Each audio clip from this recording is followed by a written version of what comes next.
Well, Coach, you went out to Denver. Both teams competed. How would you describe how both teams competed in your how would you describe how you thought both teams competed? Let's see. We'll start with the ladies here. I think that similar performance is what we saw at the Lone Star from relatively what we got out of everyone. That we got through the season, and we had a good run, I'd say, out of Kelly McCaskill. She kind of got back to where she was last year, kind of how like Mallory Shane got back to where she was last year. So I think for those two girls to be able to finish up the season and be where they were a year ago after having a rough start to their season, we're happy with that, as those are the two pieces that we need moving into next year. That we're back where we need to be. Now we just need to build off that. Armand, not where we need to be.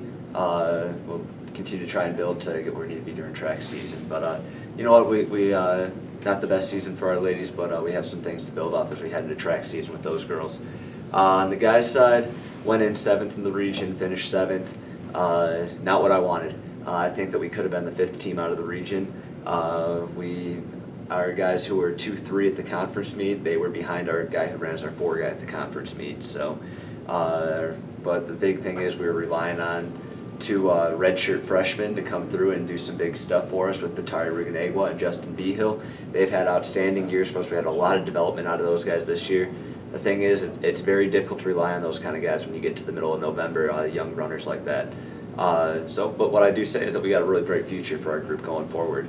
What I do want to highlight is Briggs Whitlake, most consistent runner I think I've ever coached, and he exceeded expectations by far this weekend with a 16th place finish. I think that's minus Jeffrey Kipchumba a couple years ago. I think that's one of the highest regional finishes. Don't take my word on that for sure, but I know that Owen Hind was 28th or 30th last year, and he was 40th in the nation last year. So for Briggs to be 16th, I don't know if we're going to get a team out yet or any individuals. We're not going to find that out until about 4 o'clock today. But I can tell you, if Briggs Whitlake makes the national meet, he's an All-American in my book if he has another race like he did this weekend. Like I said, that's up in the air. We're going to need some small miracles to happen with the at-large process in order to get him out, let alone try and get a team out that we need a lot of luck on our side. Talk about running a race in November in Denver, Colorado. Talk about the challenges that just presents. Yeah, I'm from Buffalo, New York, and I have never seen, I've never left a cross-country meet coated in a sheet of ice. So it was great the first 5K for the guys' race. Then somewhere right around that halfway point, Mother Nature really opened up and started throwing some freezing rain, and unfortunately that's about when we started to fall off a little bit. We were in 5th at halfway, and we faded a little bit over the last half.